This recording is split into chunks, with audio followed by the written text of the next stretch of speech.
السلام عليكم ورحمة الله وبركاته. الحمد لله رب العالمين والصلاة والسلام على أشرف الأنبياء والمرسلين وعلى آله وصحبه أجمعين. أما بعد 2025 সালের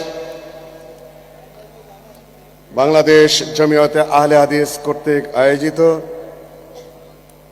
জাতীয় এই দাওয়া তাবলীগ এবং জ্ঞান বিতরণের এই মহা সম্মেলনে যেখানে লক্ষ লক্ষ মানুষের উপস্থিতি স্থানীয়ভাবে এবং সারা দেশ থেকে, বাংলাদেশ জমিয়তে আহলে হাদিসের মাননীয় সভাপতি বন্ধুবর প্রফেসর ডক্টর আব্দুল্লাহ ফারুক, যিনি এই কয়েকদিন ব্যাপী সম্মেলনের সভাপতিত্ব করছেন। এই সম্মেলনে উপস্থিত হয়েছেন বা আমন্ত্রিত হয়েছেন সৌদি আরবের মেহমান, কুয়েতের মেহমান, পাকিস্তানি মেহমান, নেপালের মেহমানগণ। তার মধ্যে একজন রয়েছেন পাকিস্তান উচ্চ কক্ষ সিনেট সদস্য, আজ 3 দশক যাবৎ পাকিস্তান জমিয়তে আহলে হাদিসের সভাপতি প্রফেসর সাজেদ মীর ভাই প্রস্তাব করে গেলেন, আমার সাইফুল ভাই ইসলামী ফাউন্ডেশনে এটা ওটা সেটা করতে হবে। কথাগুলো আমার কানেও এসেছে, না বলাই ভালো, যেহেতু ঘরের সমন্বয়ক রয়েছে জাহাঙ্গীরনগর বিশ্ববিদ্যালয়ের। 2 দিন আগেই ঘুরে আসলো পাকিস্তান থেকে, তাদের একটা মানব অধিকার সম্মেলনে কমনওয়েলথের এই জামা কাপড় যা গায়ে দিয়ে এসেছে পাকিস্তান থেকে আনা। ঘরে জামাতা সমন্বয়কদের গুরু বলা হয় এবং উপদেষ্টাও বটে সরকারের,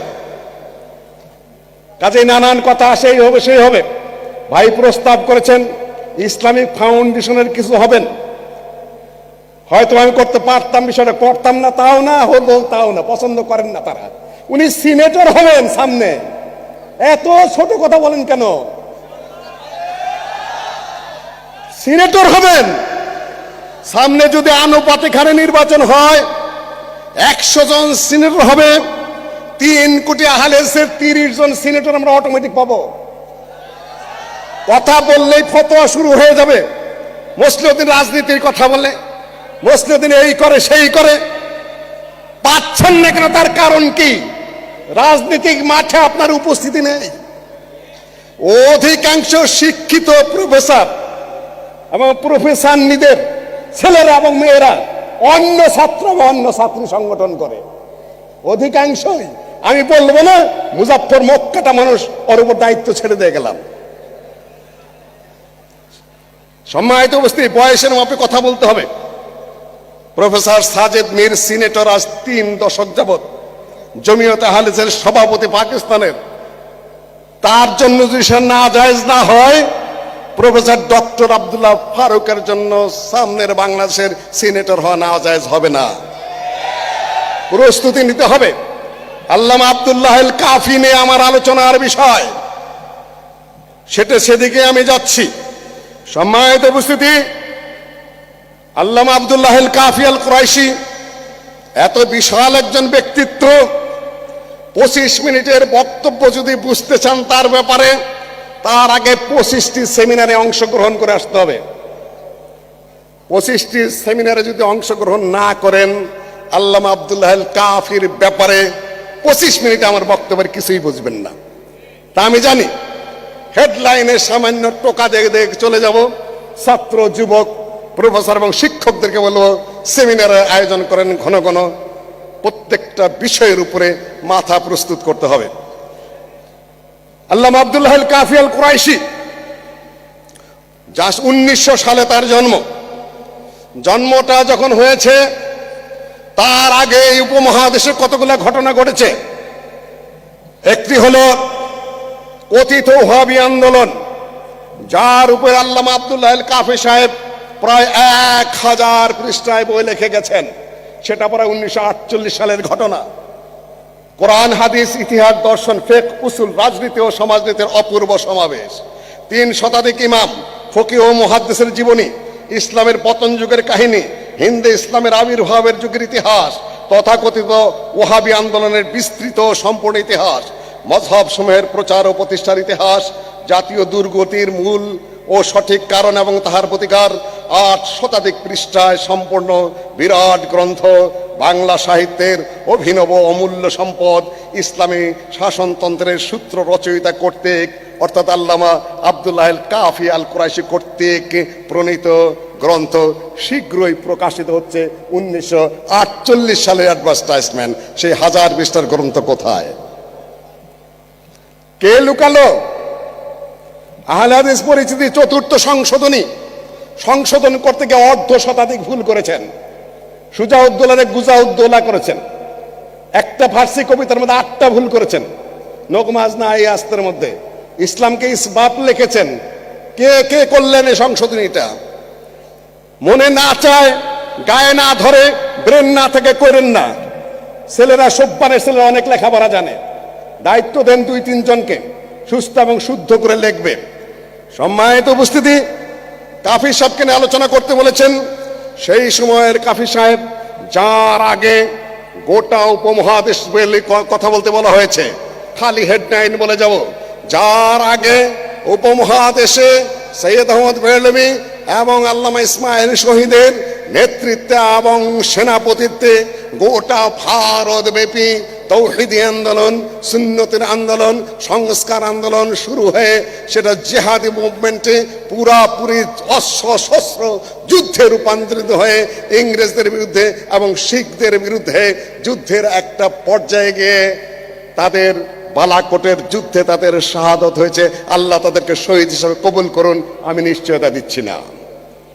তার ধারাবাহিকতায় মৌলানা বেলায়েত আলী এনায়েত আলী আলী ভ্রাতৃত্ব নামে আল্লামা আব্দুল্লাহ আল কাফির তরজমানুল হাদিসে কয়েক সংখ্যা লিখেছেন, কেউ পড়েন নাই তা আমি জানি।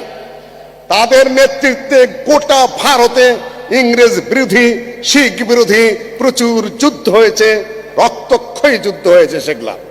তার ছেলে আব্দুল্লাহ দীর্ঘদিন যুদ্ধ করেছেন। সেই যুদ্ধের যে সেটা 1950 সাল পর্যন্ত বিস্তৃত ছিল। আরাফাত যদি ঠিক মতো কেউ পড়ে থাকেন তাহলে সেখানে পাবেন ধারাবাহিক ইতিহাস। কিছু কিছু আব্দুর রহমান বিএবিটি সাহেব, সাবেক সেক্রেটারি জেনারেল লিখেছেন। নতুন মনে হচ্ছে আপনাদের কাছে, আমি জানি নতুনই, কেন প্রচুর সেমিনার ছাড়া এই কমের জাগানোর কোনো সম্ভাবনা নাই। আহলে হাদিস পরিচিতি পড়েছেন? এখানে কয়জন লোক আছেন? হাত তোলেন তো সাহস করে। আহলে হাদিস জানবেন, কাফি সাহেবরে চিনেন আপনারা। আসছেন, আসার যাওয়া, খিচুড়ি খাওয়া, তাবলিগে ইস্তেনজার মধ্যে ইস্তেনজা করা, এটা চলবে না ভাই। বলেন যে ডাকে না কেন? আপনার অবস্থান কোথায়? সেখানে যুদ্ধের মাঠে সৈয়দ ওমর বেরলভী, যুদ্ধের মাঠে আল্লামা ইসমাইল শহীদ, যুদ্ধের মাঠে বাংলাদেশের আহলে হাদিসরা, যুদ্ধের শহীদ বাংলাদেশের আহলে হাদিসরা, সম্পদ যেগুলো বাজেয়াপ্ত হলো আহলে হাদিসদের। সেদিক পিনাকি ভট্টাচার্য পর্যন্ত আহলে হাদিসের কথিত ওহাবিদের নিয়ে কথা বলেছে। পুলিশ যাদের উপর প্রথম অত্যাচার করেছে, যাদের উপর নির্যাতন করেছে, যাদেরকে ধরপাকড় করেছে, তারা প্রথম আহলে হাদিসরা ফ্রান্স থেকে বলেছে। আর আমার ছেলেরা ইতিহাস জানে না। ধন্যবাদ দেব পিনাকি ভট্টাচার্যকে। আপনি তখন মাঠে ছিলেন, শত শত গ্রন্থ আপনার পক্ষে রচিত হয়েছে। আপনি সেদিন মাঠে ছিলেন, আপনাকে নিয়ে ইতিহাস থিসিস রচিত হয়েছে। আপনি সেদিন মাঠে ছিলেন, আপনাকে ছাড়া কেউ কথা বলতে পারেনি, আপনিই প্রথম। আর একটু পরেরটা আমি আগে বলে দিয়ে যাই। 1900 সাল থেকে নিয়ে 1960 সাল পর্যন্ত, এই পর্যন্ত যদি একজন চিন্তাবিদের নাম আসতো, তিনি বলেন আকরম খা একা। একজন চিন্তাবিদের নাম আসলে আল্লামা আব্দুল্লাহ আল কাফি একা। একজন চিন্তাবিদের নাম আসলে আল্লামা আব্দুল্লাহ আল কাফির বড় ভাই আল্লামা আব্দুল্লাহ আল বাকি। 3 জন ব্যক্তি ছাড়া কোনো আলেমের নাম ছিল না। কেন? তারা মাঠে ছিলেন। কে লিখবে আজকে আজাদের? কি লিখবে কাফি সাহেব? কি বক্তব্য দিবেন কাফি সাহেব? বাকি সাহেব কোথায় সম্মেলন করছেন? সারা জাতি এই 3 ব্যক্তিত্বের দিকে তাকিয়ে থাকতো। এখন আপনি কোথায়? আমি কোথায়? কাকে নিয়ে কি করছেন? সম্মানিত উপস্থিতি, সেই যুগটা পাড়ি দিয়ে ওহাবি ধর পাকর মায়ের ধর দেশান্তরিত হওয়ার পরে 1900 সাল পৌঁছে গেল, সেই সময় আল্লামা আব্দুল্লাহ আল কাফি সাহেবের জন্ম। প্রক্রিয়া ধারাবাহিকতা নিয়ে আসতে হবে আপনাকে। আমাদের একটা বিশাল সম্পদ আছে, আমি পরে ভুলে যাব। মদিনা থেকে, জামিয়াতুল ইমাম থেকে পাশ করা ছাত্র যারা আছে, উম্মুল কোরা থেকে পাশ করা যারা আছে, সৌদি আরবের আরো বিভিন্ন ইউনিভার্সিটি পাশ করা ছাত্র যারা আছে, তারা আমাদের জাতীয় সম্পদ। যে দেশকে আল্লাহ ইসলামিক রাষ্ট্রে রূপান্তরিত করতে চান, সেই দেশে ওই মাপের আলেম পাঠান। আমার মনে হয় প্ল্যাটফর্ম রচিত হচ্ছে, সব ডামাডোল শেষ হয়ে যাবে, টিকে থাকবে আহলে হাদিসরা। আমার মনের মধ্যে আশা মারাত্মক ভাবে রয়েছে, কঠিন ভাবে রয়েছে, দৃঢ় ভাবে রয়েছে। পরিবর্তন সূচিত করবে আমাদের সব্বানেরা, আমাদের আহলে ছাত্র সমাজের ছেলেরা, আমাদের তরুণরা, যুবকেরা, এবং তারা বোঝার চেষ্টা করছে, এগিয়ে যাচ্ছে আলহামদুলিল্লাহ। পরের কথাটা আমি আগে বলে গেলাম। আল্লামা আব্দুল্লাহ আল কাফি আল কুরাইশি রাহেমাল্লাহ পূর্বপুরুষ কিন্তু সেনাপতি, এই বাংলার যুদ্ধে সেনাপতিত্ব করতে এসেছিলেন। বাড়ি কিন্তু চিটাগাং রাউজান, পূর্বপুরুষের সেনাপতিরা যুদ্ধ করতে করতে চিটাগাং পর্যন্ত গেছেন ইসলাম খার যুগে। এই যে এই জায়গাটা না, এখানে যেখানে ইসলামী বিশ্ববিদ্যালয় প্রতিষ্ঠিত, 54 কিংবা 52 বিঘা জমির উপরে সৌদি আরব সরকার পয়সা দিয়েছিলেন আমার যতটুকু জানা। সেই জায়গায় আপনারা এখানে কি করছেন, একত্রিত হতে পেরেছেন প্রফেসর ডক্টর আব্দুল বারী স্যারকে দেওয়া। সেখানে ছোট একটু প্রতিষ্ঠান হয়েছে, এখনো পর্যন্ত পূর্ণাঙ্গ ইসলামী বিশ্ববিদ্যালয়ে রূপান্তরিত হতে পারেনি। তবে ধন্যবাদ দিব, অ্যাফিলিয়েশন এসেছে। এখন আপনাদের দায়িত্ব, কে কয়টা বিল্ডিং করে দিবেন। আপনাদের দায়িত্ব পূর্ণাঙ্গ পিওর ইসলামিস্টদের হাতে এই ইউনিভার্সিটির দায়িত্ব প্রত্যার্পণ করা। এখন আপনাদের দায়িত্ব প্রতিটা আহলে হাদিসের মাদ্রাসা যেন এই ইউনিভার্সিটির সাথে সংযুক্ত থাকে এবং তাদেরকে এই ইউনিভার্সিটির সার্টিফিকেট দেবে, যাতে তাদের সার্টিফিকেট দুর্বল না হয়। আমি একটু ইশারা দিয়ে গেলাম, দৃঢ়তার মধ্যে থাকলে, সবল মানসিকতা থাকলে সবই সম্ভব ইনশাআল্লাহ। আল্লাহ সম্ভব করে দিবেন। ওই যে মুহূর্তটা একটা রাজনৈতিক গ্যাপ পড়েছে, ওদিকে ইংরেজরা চলে যেতে চায়, ওদিকে কথিত ওহাবি আন্দোলন সেটা একটা পর্যায়ে চলে গেছে। 1906 সালে মুসলিম লীগ প্রতিষ্ঠিত হয়েছে, সেখানে মৌলানা আকরম খান সরাসরি যোগ দিয়েছেন, আল্লামা আব্দুল্লাহ আল কাফি পরে যোগ দিয়েছেন। তারপরে আপনার খেলাফত আন্দোলন, মৌলানা আকরম খান প্রত্যেকটাই যোগ দিয়েছেন, মুসলিম লীগে যোগ দিয়েছেন, মৌলানা আকরম খান খেলাফত আন্দোলনে যোগ দিয়েছেন, কৃষক প্রজা পার্টিতে যোগ দিয়েছেন। আল্লামা আব্দুল্লাহ আল বাকি কাফি সাহেবের বড় ভাই, তিনি সভাপতি, ডাইরেক্ট সভাপতি কৃষক প্রজা পার্টির। তারপরে আপনার মুসলিম লীগের যে সকল 1941 সাল থেকে 1949 সাল পর্যন্ত মুসলিম লীগের সভাপতি মৌলানা আকরম খান। এটা এই জন্য বললাম যে যুগের প্রেক্ষাপটে মনীষীদের জন্ম হয়েছে।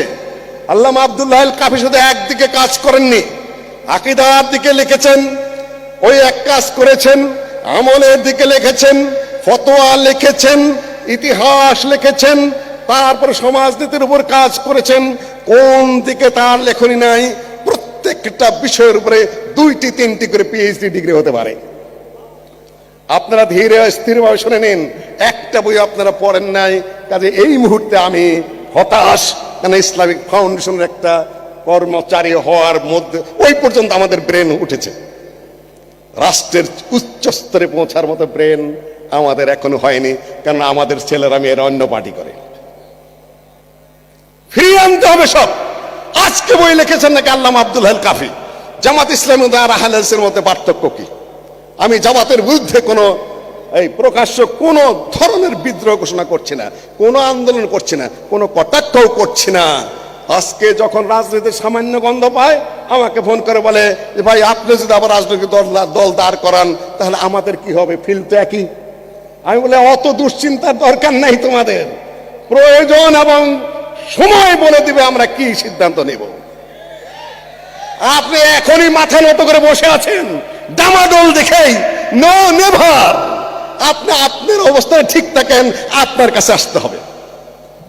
মাথাটা ঠিক রাখেন, ধীর স্থির থাকেন, শক্তিশালী অবস্থানে থাকেন আল্লামা আব্দুল্লাহ আল কাফির মতো, আকরম খাঁর মতো।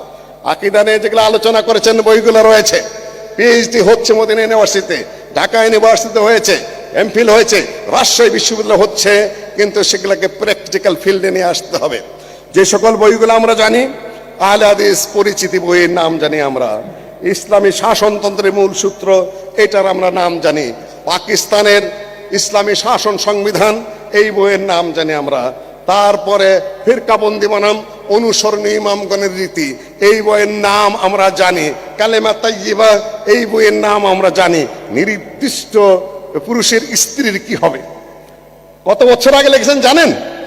এই যে আয়না ঘরে বন্দি না, তাদের যে স্ত্রীরা কি হবে তাদের ফতোয়া, তারা যদি অন্যত্র বিয়ে করে বসেন, অন্যত্র বিয়ে করেছেন, স্বামী কোথায় জানেন না, স্বামীর অনুমতি নেই, জানেন না কিছু, স্বামী জেলখানাতে বেরিয়ে আসলো, এখন এই স্ত্রী কার হবে? ফতোয়া নিয়ে নানান কথা আছে। আজ থেকে অর্ধ শতাধিক বছর পূর্বে এই কিতাবের মধ্যে কাফি সাহেব বহু দলিল প্রমাণ দিয়ে প্রতিষ্ঠা করে গেছেন, আপনার ফতোয়া খুঁজে পাচ্ছেন না। কত অগ্রসর আপনাদের এগুলা মনে রাখতে হবে। আরবিতে বই লিখেছেন কয়েকটা, উর্দুতে বই লিখেছেন কয়েকটা, ফার্সিতে বই লিখেছেন, ইংরেজিতে বই লিখেছেন, বাংলাতে লিখেছেন। এই বঙ্গভূমিতে, এই উপমহাদেশে এমন কোন বাপের বেটা আছে যে 5 ভাষায় বিশুদ্ধভাবে গ্রন্থ রচনা করতে পারে? আমার ধারণা অনুযায়ী সার্বিক বিচারে কাফি সাহেবের উপর কেউ নেই।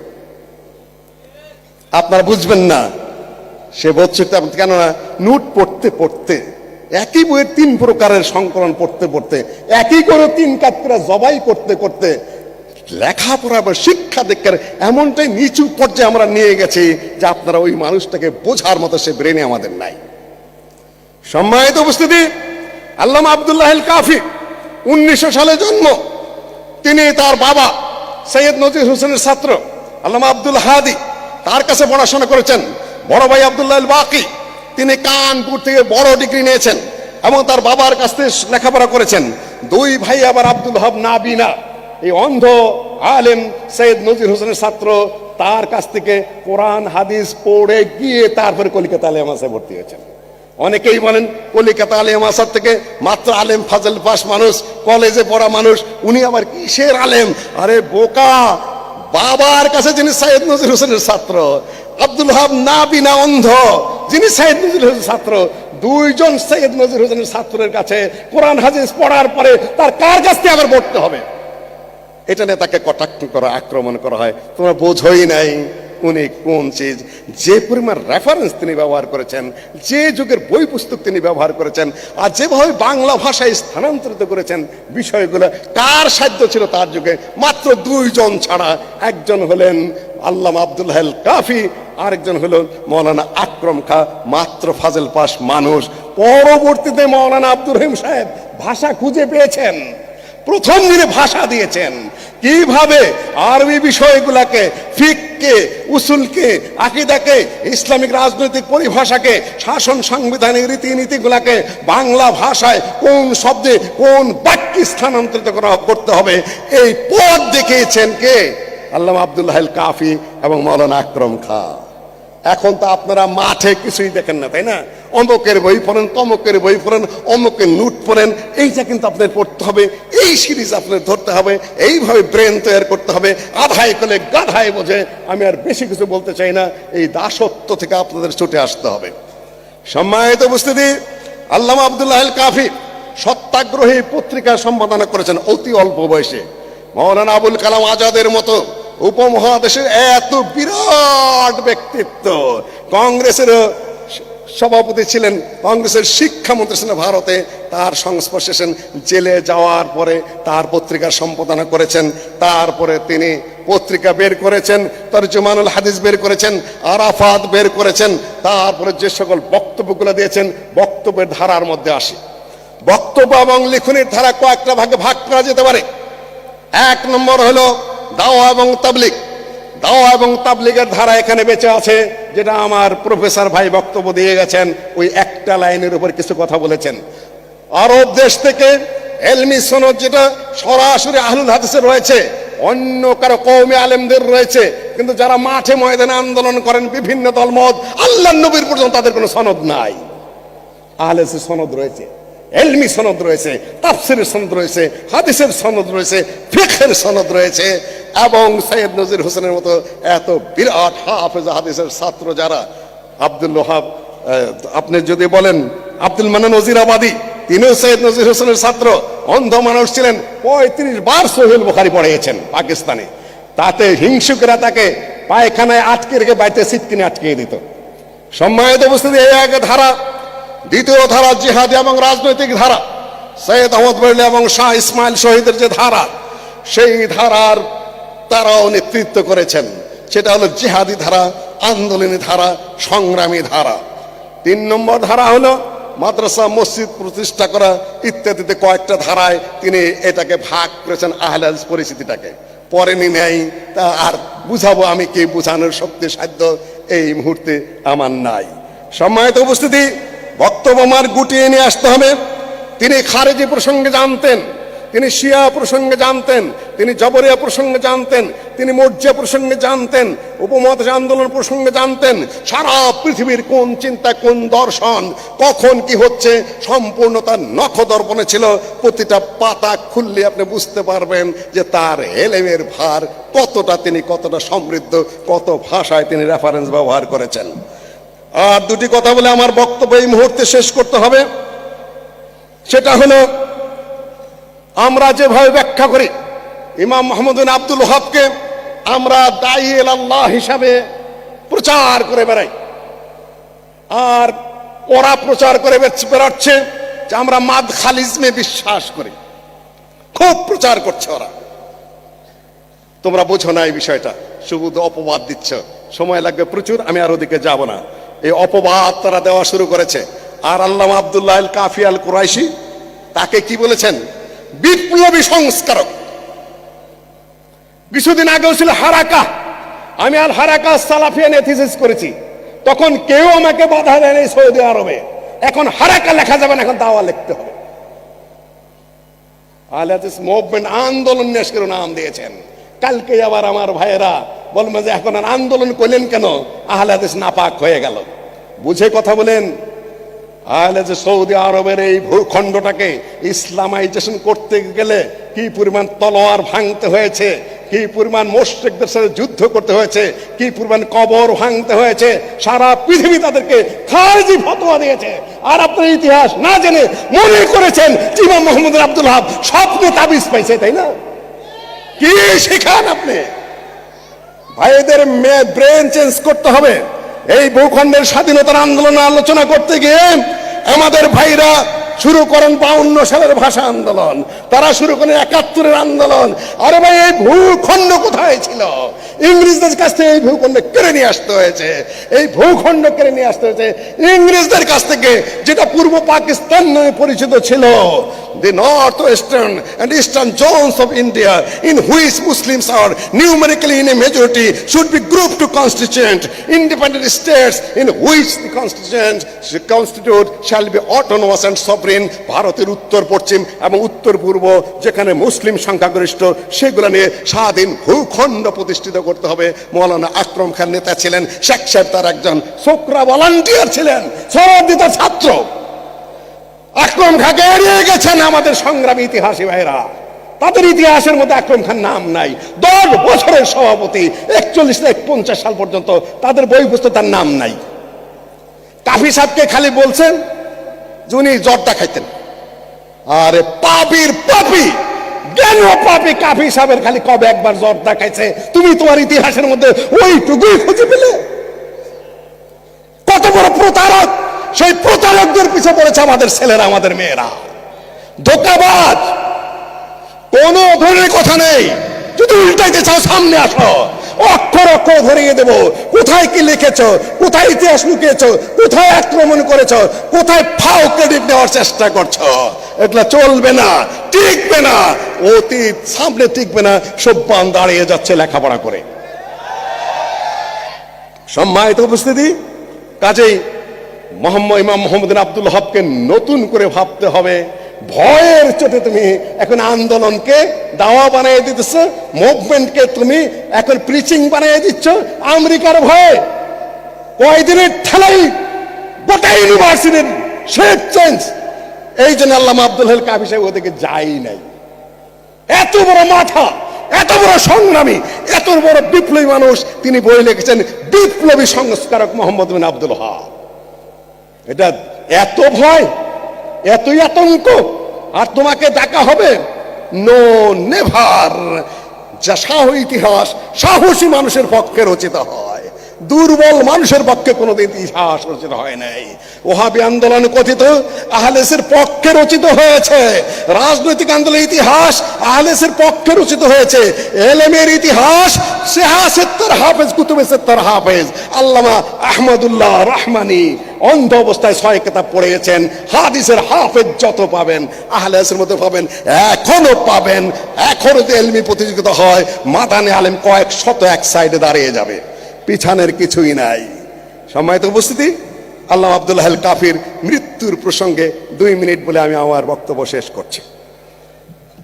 যখন পাকিস্তান প্রতিষ্ঠিত হয়ে গেছে, 2 মিনিট দিতে হবে আমাকে, বসো একটু, 2 মিনিট দাও। এখন একটা পরিবর্তিত পরিস্থিতি সৃষ্টি হয়েছে। এখন আহলেসের কর্তব্য কি? কে নির্ধারণ করে দিবে? কি বক্তব্য? আমাদের ছেলেরা মাঠে গেছে, আমার বউ, পোলাপান, সন্তান আদি সব মাঠে। জাহাঙ্গীরনগর বিশ্ববিদ্যালয়ের হলে হলে তালা ভাঙতেছে আমার সন্তান, কিন্তু আমার সাইনবোর্ড কোথায়? ওরা বলছে আমরা লাঠি ধরছিলাম, আমাদের ছিল, আমরা ছিলাম, মাঠে ছিলাম, ওনারা ছিলেন, আমরা ছিলাম, আমাদের কোথায়? নাই। না থাকাটাও যে খুব বেশি কিছু হয়ে গেছে তা নয়, কেন সামনে কি হবে ওটা কিছু কিছু আশ করা যায়। সামনে যে লাউ সেই কদু, একদল খাইছে আরেক দল খাবে, এই কথা আমি বলবো না, আক্রমণ করব না, কিন্তু ঘুরে ফিরে যে সেকুলার সেই সেকুলারই, ইসলাম নয়। যে জন্য এই ভূখণ্ড স্বাধীন হয়েছে সেটার কোনো সম্ভাবনা আপাতত নাই। যারা বসে আছেন তো হয়ে কি করে উপদেষ্টা হয়ে একজন হুজুর নিয়েছেন, আলহামদুলিল্লাহ ভালো মানুষ, শিক্ষিত মানুষ নিয়েছেন, ওই পথেই আছে। সুন্দরী ললনা কয়েকটা নিয়েছেন, আরো 100 জন নাকি নিবেন অতিরিক্ত। ওটা পার্লামেন্ট হবে না, ওটা বিউটি পার্লার হবে। কিসের পার্লামেন্ট হবে? এখানে আমি আর কথা বাড়াচ্ছি না, কিছুই না, ওটা একটা পথ পরিবর্তন হয়েছে মাত্র। এখানে তৃপ্তির ঠেকুর তোলার কিছু নাই, তবে আমরা কথা বলতে পারছি, একটা স্বাধিকার পাচ্ছি। এই সুযোগটা কাজে লাগিয়ে আমাদেরকে সামনের দিকে অগ্রসর হতে হবে। 2 নম্বর পয়েন্ট, পাকিস্তান হয়ে গেছে, সংগ্রাম আহলেস নেতৃত্ব দিয়েছে। ব্রিটিশ তাড়িয়ে যুদ্ধের মাধ্যমে বিতাড়িত করে রাজনৈতিক পরিবেশ আহলে হাদিসের সৃষ্টি করতে হয়েছে। সেখানে পাকিস্তান কায়েম হয়েছে, ইসলামিক রাষ্ট্র প্রতিষ্ঠা হবে এই দাবি অনুযায়ী। তারপর দেখা যায় পার্লামেন্টে আবার সেই সেকুলাররাই, সেই কমিউনিস্ট, সেই ধর্মনিরপেক্ষতাবাদী, সেই সব কাফি সাহেব, তার ভাই মুসলিম লীগের সভাপতি, তারপরে আকরম খার পরে তা মুসলিম লীগের সভাপতি মাওলানা আকরম খা, কাফি সাহেব হত বিহব্বল হয়ে লিখছেন তার ভাষায়, পাকিস্তান গণপরিষদে কনস্টিটিউশন লেখা হচ্ছে, তার মধ্যে ইসলামের পক্ষে সুস্পষ্ট কোনো বিবৃতি নাই। এই পর্যন্ত সম্ভবত 93 পৃষ্ঠা যে পর্যন্ত লিখেছে আহলেস পরিষদের মধ্যে লিখছেন আর বলছেন, এই পর্যন্ত যখন আমি লিখছি তখন পাকিস্তান গণপরিষদের যে স্টেটমেন্ট সেটা এই পর্যন্ত আমার কাছে এসেছে। আমি এইটা বুঝতে পেরেছি, মিশ্র নির্বাচন, তারপর যুক্ত নির্বাচন, গণপরিষদের সদস্যদের প্রতি তার রক্তক্ষরণ হচ্ছে, একটার পর একটা লিখে যাচ্ছেন। এই জন্য পাকিস্তান হলো। কি করছো তোমরা? আকরম খা পদত্যাগ করলেন পার্লামেন্ট থেকে, বাকি সাহেবের মৃত্যু হলো 52 সালে। দেশ যাচ্ছে একসাথে স্বাধীনতার ঢেকুর তুলছে, আর এনাদের বুকে রক্তক্ষরণ হচ্ছে। দেশ গেল কোন জায়গায়? হলোটা কি? আমরা কি করলাম আর এখন এরা কি করছে? এখন যা হয়েছে একটা পর্যায়ে গেছে, সামনে কি হবে? আমাদের বক্তব্য দেওয়ার মধ্যে সেই চিন্তাবিদ নেই, সেই শিক্ষিত লোক নেই, সেই সাহসী লোক নেই। এইটা সারতে গিয়ে আরো ভুল করছেন 50টা অর্ধ শতাধিক, তো কি সারবে? আমরা আমাদের সেই পর্যায়ের লোক নেতৃত্ব নেই। তবে আসবে, আমি সে আশাবাদী। শেষ করছি আমার বক্তব্য দিয়ে। 47 থেকে নিয়ে 57 সাল পর্যন্ত 9 জন প্রধানমন্ত্রী হয়েছে পূর্ব পাকিস্তানের। কিসের ইসলামী শাসন কায়েম করবে? সেদিকে যাই না তারা।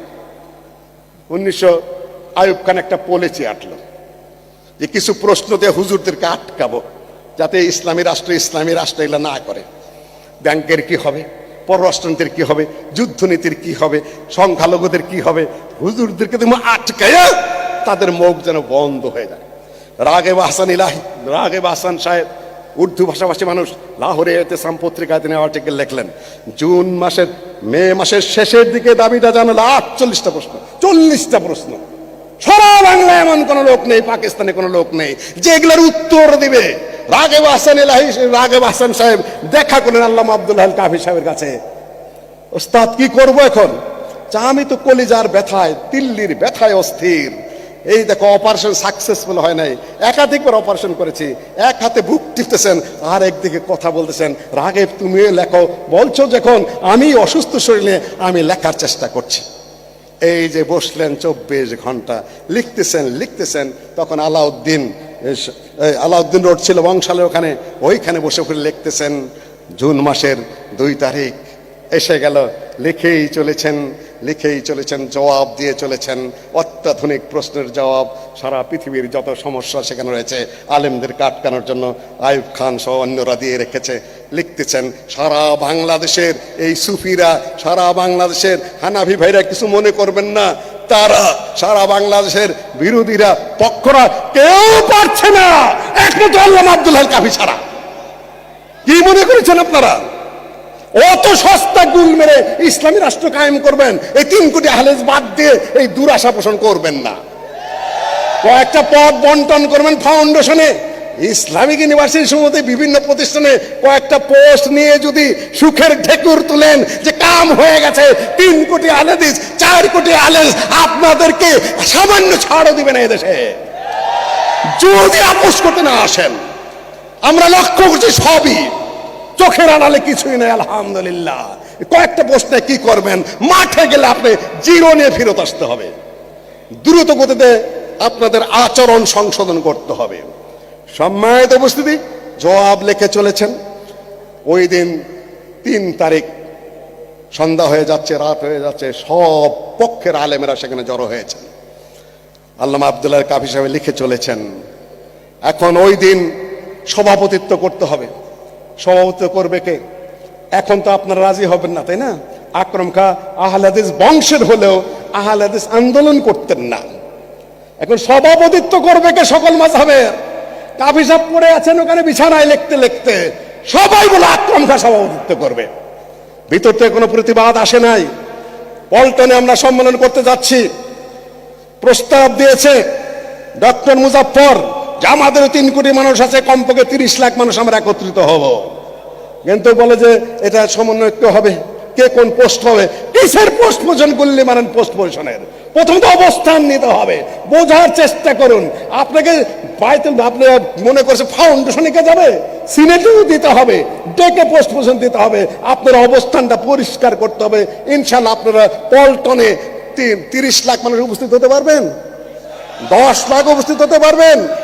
পল্টনে সভাপতি যদি কাফি করে থাকেন, পল্টনে সভাপতি মৌলানা আকরাম খাঁ করে থাকেন, সেই যুগে আপনার সমস্যা কোন জায়গায়? দিতেই হবে। আমরা প্রথমত এইটা আদায় করে ছাড়বো। এখন সভাপতিত্ব কে করবে? মৌলানা আকরাম খাঁ। সবাই মেনে নিল সেটা। তারপরে দেখা গেল 40টা প্রশ্নের 38টা জবাব লিখে চলেছেন উনি। এক হাতে বুক ডলছেন, আর এক হাতে লিখে চলেছেন 38টা প্রশ্নের জবাব। মাত্র 1.5 থেকে 2 সপ্তাহের মধ্যে লিখে শেষ করলেন। আলেমেরা সবাই বসে আছে, ফজরের আজান হলো। ওই সময় আল্লামা আব্দুল্লাহ আল কাফি সাহেব সামনে খাতা, এক হাতে কলম, আর এক হাতে বুক চেপে ধরে ওই লিখতে তিনি ইন্তেকাল করলেন। আল্লাহ তাকে জান্নাত নসিব করুন।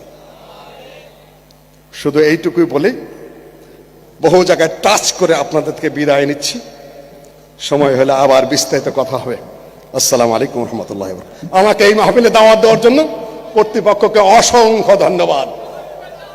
যুবকদের সাথে, ছাত্রদের সাথে আমার কথা হবে। আসসালামু আলাইকুম রহমতুল্লাহ।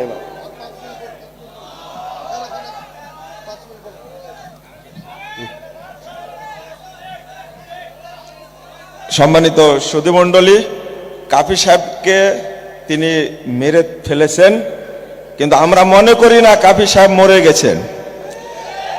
আমরা 5 মিনিট শুনতে চাই, কাফি সাহেব এখনো বেঁচে আছেন, আল্লামা আব্দুল্লাহ আল কাফি আল কুরাইশি রাহিমাহুল্লাহ, তার চেতনা আবার বাস্তবায়ন করবে ইনশাআল্লাহ।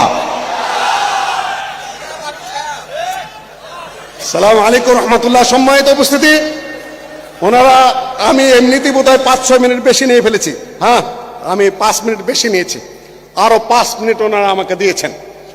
সেটা ডক্টর মুজাফফর খেয়াল করে দিয়েছে।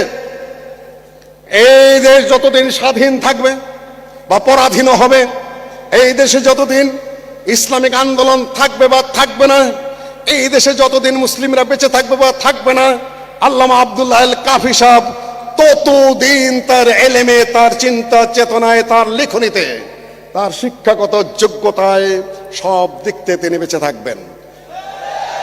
আমি মেরে ফেলেছি বলেছে, আমি এখন সমাপ্ত।